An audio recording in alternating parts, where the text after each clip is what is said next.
What's up, guys? I'm Grandmaster Shaymin, and welcome back to the channel. Make sure you click that thumbs up button down below for me, because if you haven't already, and leave a comment in the comment section of letting me know your thoughts on Fatal 12 so far, and hit that subscribe button for future content. Now, in the last episode, things got a little interesting as we had a new companion. Oh, shit.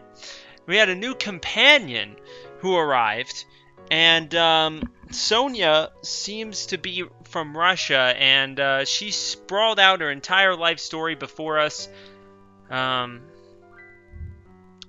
If you haven't noticed, we found out her regret and name card, though her exact cause of death we do not have yet.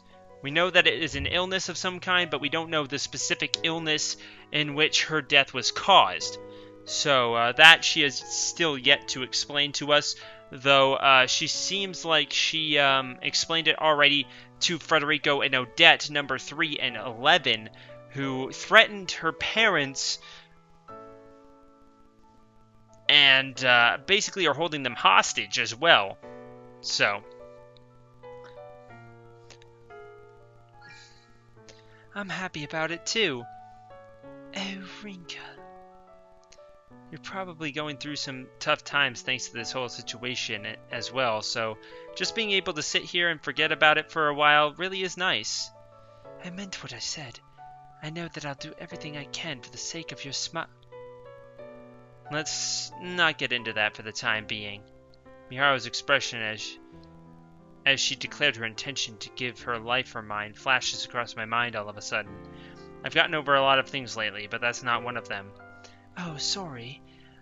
Well, do you mind if I asked you something? She changes the topic before preparing to bite into her sandwich. You haven't been meeting with Naomi recently, have you? It's a pretty standard question, but her face looks deadly serious. She's gotten really good at brewing coffee now, so there's no need for me to keep coaching her. Besides, she's busy with the cultural festival preparations. Something happened between you two, didn't it? I haven't told Miharu that Naomi was helping me. That would put unnecessary pressure on them both, and it was why I had no idea how to answer her question. Miharu persists despite my hesitation, though. There is a stark difference between asking another participant like me for help, as opposed to someone uninvolved like her. You realize how dangerous things could get, and you decided to put some distance between you, correct? It was the right call. Don't ask me how I know this, though. I just need you to understand that I am not as dense as you when it comes to how people interact with one another. Naomi's attitude has been different than usual, starting last week. You can say she's looked like she has a true purpose motivating her. I guess I shouldn't have tried to hide it from you. Don't worry about that. I'm aware that you did it with me and Mao in mind. Thanks, Miharu. But you're right. I made sure that she won't be helping me out anymore. I'll handle the rest on my own. If only you'd ask me for help, but no. Huh? Wait. Miharu casts her eye over to the entrance, and then speaks to me in a whisper. We're being watched. I heard a noise come over there just now. You sure it's not another student? That wouldn't be an issue, but what if it's not? The implication was clear. We can't discount the possibility of another participant having made their way to school to keep an eye on us. I'll open the door. No, let's open it together. We're best off in the worst case scenario that way. She nods, and we make our way to the door under the pretense that we were heading back to class. We don't hear any footsteps, so it's likely they're still there. As it turns out, our guess was right on the money. Of course she showed up to freaking school. Of course. Ugh. Yo. Oh, Nechan. My stomach has reached its limit again. Mind explaining this? Miharu directs her question at me. Well, I mean, that's gonna take a minute. God damn it. My freaking disc keeps ejecting. This is one of those rare times where I couldn't help but clasp my hands on top of my head in a panic. Well, once upon a time there was some people and... I'm sorry, Rinka, but even I have to point out how dumb that situation is. Yeah, I'm well aware. Wow, we have... This is a maid cafe. I have heard so much about them. Sonia wanders around the store, taking in every aspect of it. I suppose this isn't the kind of place you'd find in Russia. In an ideal world, I wouldn't have come here. Not to say that maid cafes are bad in general, but I really don't like standing out among the predominantly male customer base. Plenty of anime and manga are set in schools, so it seems to have led Sonia to take an interest in what they're really like. She seems to have had enrolled in a correspondence school due to her condition, which meant that she never actually had the chance to go to a physical school. As such, going to one was part of being able to see the world at large in her eyes. That's why she snuck into Ameka High to watch what I was doing. She figured I would have been caught doing so, but she gave me this excuse. I have trained myself in art of ninja. I had no issues.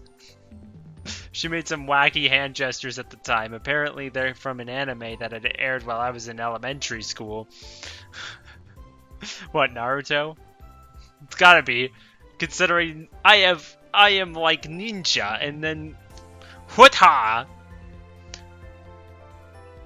Your kindness is something I should be proud of as your friend, but you're going to do more damage than you think if you finish that sentence.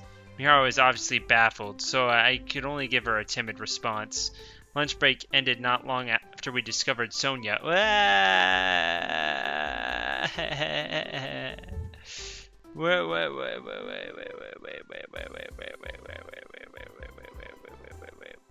Summary. No. Well, shit.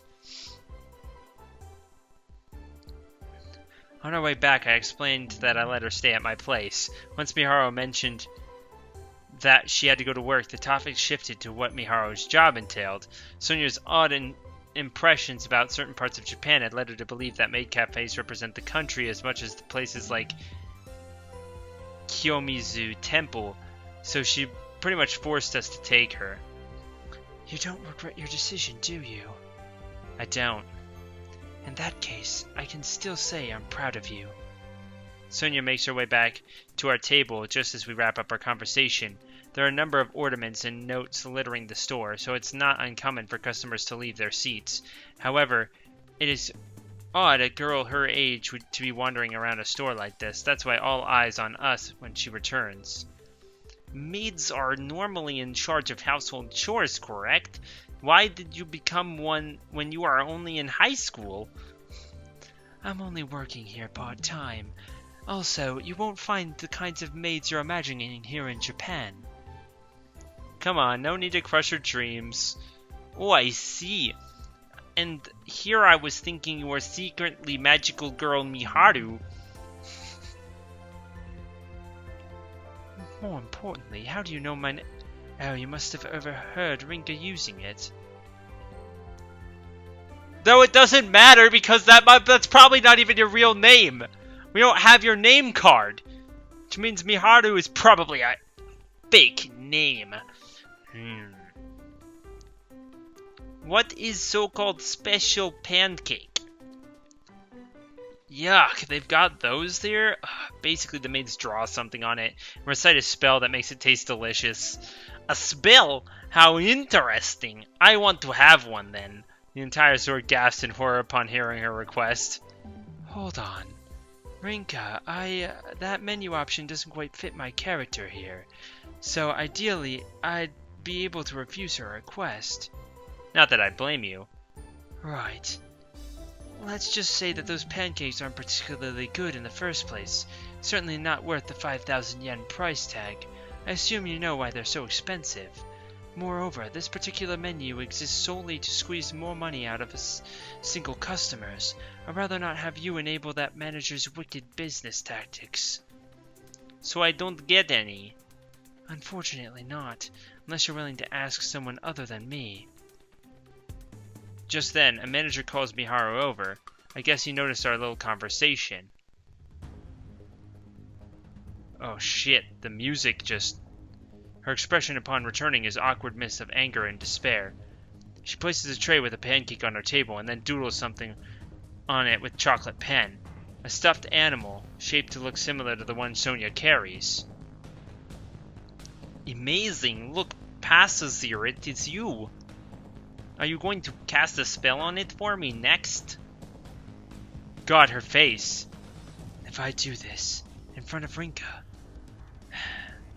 Sorry, but I'm going to curse you for the rest of my life now. Oh shit. Oh shit, dude. Miharu's not happy because she doesn't want Rinka to see her because it's either embarrassing... No, yeah, it's probably just totally embarrassing. Miharu shoots Sonia the most evil glare I've ever seen from her. It's not the kind of expression you normally show a child. She turns to me, looking more serious than I've ever seen her. You're listening, Rinka. What I'm about to do is only part of this job, okay? That's why I need you to forget all about this once you leave. She looks ever so tense. I mean, how can you blame her? Hearing that causes all sorts of scenarios to run through my head, which led me to feel embarrassed on her behalf before she even does it. She inhales deeply, lifts her English finger in the air. Nummy, nummy, nummy pancake for your tummy. She spins her index finger in the air a few more times before creating the shape of a heart by cupping both of her hands together, to which she thrusts out towards the pancake. I have finally borne witness to one of Japan's magical girls at work. Sonia is likely oblivious to the emotions Miharu is keeping tucked away behind that smile. Instead, she is tickled pink that she's gotten to witness something so rare. Meanwhile, Miharu hasn't moved an inch after striking her pose. She does all in her power to not make eye contact with me. That was really cute. I'll never be able to live this down. That was really cute. Oh man, it would be hard, like, in that situation, if you knew someone well enough and they were working in this cafe, to see them do that. Oh man. The embarrassment would... I would feel embarrassed knowing that they have to do that. It would be... Oh, man. Gotta take some serious effort there. I couldn't bring myself to look her in the eyes when I muttered that earlier, so Miharu covers her face in shame and runs off towards the back room. Oh. Why is your face all red? I feel guilty. I should have tried to stop her. But she was so cute, though. Once Sonia has finished her meal, I make sure to get our bill right away. Speaking of the bill, Sonia pays using the credit card she has on her. It's the only reason I let her order in the first place. As we're about to leave, Miharu returns from the back room. She's back in her school uniform. It would seem she's managed to get off early for the day, although I make sure not to ask how or why. I want to look around Akihabara. Oh yeah, you mentioned that. I'm not too familiar with Akihabara, though. Then I will join you. You're fine with that, aren't you, Rinka?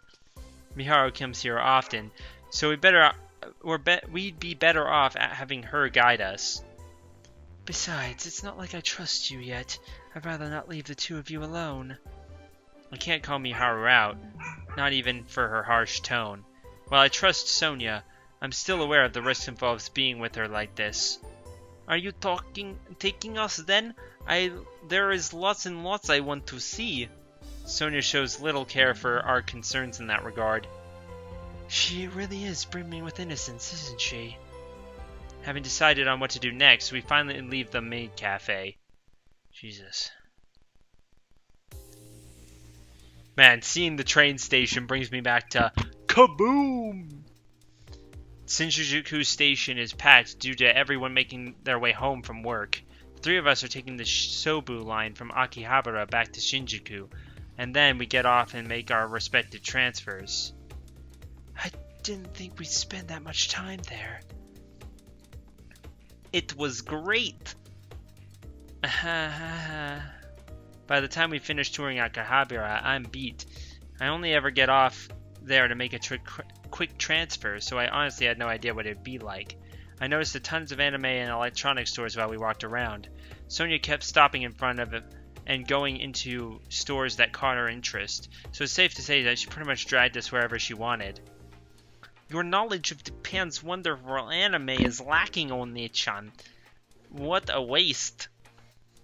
I used to watch a fair bit when I was younger, but I didn't realize just how much of it there was. If it were manga, I'd know a bit more, but not as much as you two. You should learn from Miharu. I make sure to keep up on to date thanks to my job. It's easier to please the customers when you can talk about these things with them. When I think about it, I barely watched any anime at all recently. I've been kept busy by helping out at the store, and my time's tied up in it even more now that I'm in charge of it. You read a fair amount of shoujo manga, don't you? Yeah, I borrowed a decent amount from Mao. You may look scary, but deep down you still like girly things. It's one of the best things about her. Oh, Miharu. Hey, shouldn't you be denying that I look scary? Fuck. As we make back to the subway entrance, Miharu follows alongside us, which is odd for her considering that she should have gone in the opposite direction at Akihabara to get home. When we decide to ask her why she's tagging along, she answers with a smile. It's simple. I'll be staying over at your place tonight as well. Leaving you and Sophia alone is still a bit too dangerous after all. Wait, tomorrow's a weekday, you know. I can make my way back home early in the morning. That is, after I make sure Sophia doesn't take you out while you're sleeping. Hey now, no need to say it like that. Take her out? Do we need to go somewhere? You're a bit too young to understand the meaning behind it. But as I said before, I still don't trust you. Aw. She looks sad at first, but flips right back into a bright expression. I did get to visit a lot of fun places thanks to that. You're not taking her somewhere tomorrow, right? In that case, I'll join. Naturally, I'll be staying overnight again, too. But don't worry, I'll do what I can not to sour her experience for her. Alright? I'm fine with that, but what about your mom? She hesitates before nodding her head and telling me it'll be fine. That didn't seem so confident, but okay, Miharu. With that all sorted out, we discuss where to go tomorrow after we make our way back. Miharu never appeared openly hostile towards Sonia today, but you can tell things were a bit awkward.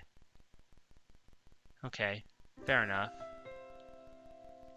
That Salisbury steak was delicious, Miharu. Sonia feels the need to praise Miharu for her cooking after we head up to my room after dinner. Miharu was the one to propose making it on our way home, in all honesty. It really was. I had heard you were a good cook, but that was somehow even better than I expected. It's not hard to improve when you cook on a daily basis, and it's a good opportunity to let you taste my cooking for the first time. Now I can look forward to trying yours. Sure, but don't set your expectations too high. It's funny, but I cook every day too. Granted, most of the time I buy a number of small meals and mix them together. I usually stick to simple things, so that's why I never seem to get any better. As for the food on Lionhouse, I can only make that thanks to my grand's recipes. Next, we take our respective turns in the bath and then spend the night watching TV and chatting away. Huh. That's pretty cute. What time is it? I can tell it's not morning yet, but for some reason I've woken up. Oh my god. Huh? Something isn't right. I realize what it is immediately. Neither Miharu or Sonia are anywhere in sight. I figure something's up. I hear their voices coming from downstairs. Fearing the worst, I make my way down the stairs. I stop halfway down, though. I'm not sure what they're talking about. Miharu sounds rather serious. She obviously doesn't want me hearing or knowing what they're talking about. If she took Sonia downstairs with her. I realize that listening in on other people's conversations is admirable, and yet I can't bring myself to go back to my room. Don't you? Yes! I can hear them clearly once Miharu seems to change the subject. As I thought, something isn't quite right. How so? You called me by name before Rinka ever said it in front of you. That means you already know it. I asked this already knowing the answer, but you have my name card, don't you? I am sorry. Why are you apologizing? Because I never told you about having it. But that's the thing. So Miharu's her real first name. But we don't have her name card, which means that we don't her last name must be different. Which means maybe her mother got remarried or something? Like, right before she was killed?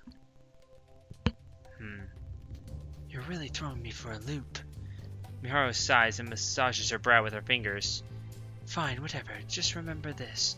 My name is Mishima Miharu. Yes, I won't deny that. Ah. You're an interesting kid, you know that. Miharu's name card. I know her full name, and yet I don't have it. That can only mean that her real name is something other than what I know her as. Well, it's not too surprising when you consider her circumstances at home. It's why I've never asked her about it. I know you're up there, Rinka. Ellipses, exclamation mark. Onei-chan! I cover my mouth by reflex when Miharu calls my name, despite knowing that it will make a slapping sound. Did you honestly think that I, of all people, wouldn't notice the sound of your breathing? Jesus! Miharu, you're kind of creepy. Like, I mean, I know a lot of people. I'd say I know some people pretty well, but I could not just be like, you know what I hear off in the distance? Breathing. And I know exactly whose breathing that is because they make this specific noise. Though, to be fair, I mean, there's only one other person in the house, so if you hear breathing at all, it's probably her. Sorry. No shortage of apologies for me today, eh? I'm not sure how much you heard, but either way, do me a favor and forget about it. It's kind of interesting, though. You feel like if Miharu really wanted Rinka to win, then Rinka would have to know her name card at some point. And Sophia, sorry for waking you up in the middle of the night. You need as much sleep as you can get. So let's go back upstairs. Yeah, okay. I wanted to discuss things with Miharu now the cat's out of the bag, but we decided to just go back to my room after watching Sonia let out a big yawn. Basically, I don't get to find anything out regarding Miharu's name card. She had to have been remarried. That had to have been the only thing, is that Miharu's mom had to have been married. So it changed. That's all I can think of.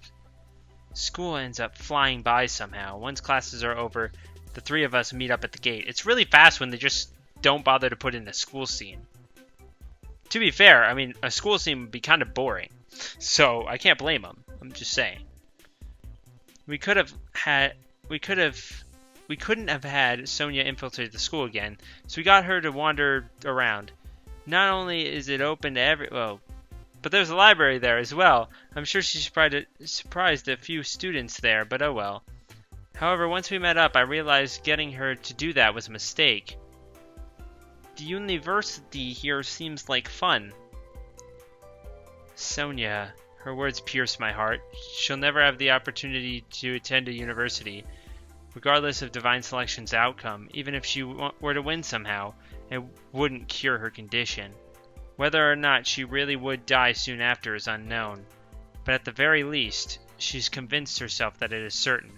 See, that's the thing. She died from her condition, so how far back does it bring her? Because if it brings her back to the moment before she died, as like a means to save herself, or like her condition, then she would die again, like immediately thereafter, right? In theory. But like for people like Rinka, I guess it's before the accident, but that would be confusing because Rinka died by people killing her, right? The explosion wasn't the reason that she died. It was some people actually legitimately killed her, which makes me wonder about how Naomi escaped, because Naomi said they kill you. So would it bring her back to right before she died? As in, right before the condition that she's in, because it wouldn't time wouldn't go back, obviously, but her condition would have went back. So if it were like she survived the explosion, then would she like have fire burns, like would her hair be charred and things like that, you know what I'm saying? It would be interesting to see if that were the case. Whether or not she really would die soon after is unknown. Don't beat yourself up for it, Rinka, alright? Right. I am happy I got to see something new. We should be going. There's a lot to see today. I can't wait to see anything and everything. Things seem to be fine between the two of them. I guess they put whatever happened last night behind them. Like Miharu said, we've got plenty to see today. We make our way towards the station. Ooh. It's hard to sum up all the places we visited. First there was Tokyo Skytree, and then Sensoji Temple. And now we try to avoid the busy area, but we still got a good look at Kaminarimon. We saw Roppongi Hills from a distance as well, but before that we paid a visit to Jinbokcho, since it served as the setting for an old anime. Walking from place to place would have been a bit much, so we used a taxi instead. Sonia's parents must be rich because she paid for everything with her credit card, just like she did at the maid cafe. That helped a lot, especially since we went to Odabiya after getting on the Ferris wheel and seeing the Fuji television building. We had to turn right around to reach our final stop. Said last stop was Zojoji Temple. It's said to be a time-honored temple that ties to the Tokugawa family from the Edo period. There we go. That and something about Pure Land Buddhism. Based on what we were seeing here, lots of bands and artists use the open area for concerts. And the area's name and those of the surrounding stations are based on the name of the huge gate at the entrance of the temple, so it goes without saying just how impressive it all is. It was only 30 or so minutes from the station, and yet I had no idea this place even existed. I'm exhausted. I figured we'd be fine since we make most of the time when we were working, but this has been very taxing. Meanwhile, Sonia walks ahead of us and we complain about our feet aching. Wow! She blurts out an explanation of wonder as she points to Tokyo Tower visible in the distance. You can see it clearly past the temple. Its huge red flame is decorated with all sorts of colored lighting. Obviously, I've seen it before, but seeing it this close at night is a completely different experience. It's so pretty. Yeah. Tokyo is a nice place. All three of us are entranced by the sight of Tokyo Tower glimmering in the night for a good while. It brings back memories of the parade and the light show I saw together with Miharu at the theme park. Yeah, good times. Back when I thought I was on Miharu's route and then nothing happened with Miharu for like 10 freaking episodes. Divine Selection wasn't even on my mind back then. Never would I have imagined that I'd wind up in a situation like this. I wonder if Sonia's reflecting on her life right now. There's a hint of sorrow in her face as she looks up at the Tokyo Tower. I am happy I had the opportunity to see something this lovely. I am so happy, making me feel worried. Her eyes water and reflect the light coming from the tower. She raises her gaze higher to the night sky, but it does little to keep the tears from running down her cheeks. This is happiest moment of my life. The first time experiencing the world, and it is also the last. The floodgates damming her tears have broken. I understood that feeling all too well. I'm getting goosebumps. I feel so sad. She can't keep up the facade any longer. Her bright smile is snuffed out by this outburst. It's all over. Today was my last... I feel my own eyes start to water, but I do everything in my power to hold it in. I move to hug her, but Miharu notices and shakes her head at me. Don't let yourself get too attached. It's so hard, Miharu! She says this quietly enough so that only I can hear. I can't stop myself, though. If crying together with her isn't an option, then I wanted her to know that I'm here with her for her at the very least. There's no doubt she'll crumble in front of the reality otherwise. Sonia. Oni-chan, Papa, Mama. I told myself that I would accept my situation, but it's not true. Now that I know the world is so beautiful, things like this But my time here is running out. Time slows to a crawl while Sonia lets all of her emotions out. The light from the tower reflects off her tears, causing them to shine like precious jewels. Rinka. Miharu starts to say something, but stops herself. Once Sonia finally calms down, we make our way back to Lion House. My heart hurts, dude. That was... It's 9 p.m. by the time we get back. Going out to buy stuff for dinner, not to mention making it, would have taken even longer, so we end up ordering some pizza. Needless to say, the three of us wolf it down almost immediately. Delicious! Japanese food is truly the best. Come on, I know for a fact that you can't get pizza delivered in Russia that you can get pizza delivered in Russia as well. I have always had to watch what I ate before this. This is why I'm happy I get to eat whatever I want now. Her tone may be cheery, but there's a certain weight behind her each and every word. Miharu manages to keep things from being awkward, though. I'm a bit upset you didn't cook, to be honest. I love that. I love her expression. I don't know why. It's like this sad... she seems so sad, but she's forcing herself to be happy, and it just... It feels like she's empathizing with, you know, the little girl. We have to be mindful of the time. Besides, I don't think I've had pizza delivered since I was a kid. Well, I can't imagine you'd have the opportunity to do so while living with your grandmother. Yeah, she was never big on getting stuff delivered in the first place, except some soba now and then. She's not against pizza itself, considering she'd make it here every so often.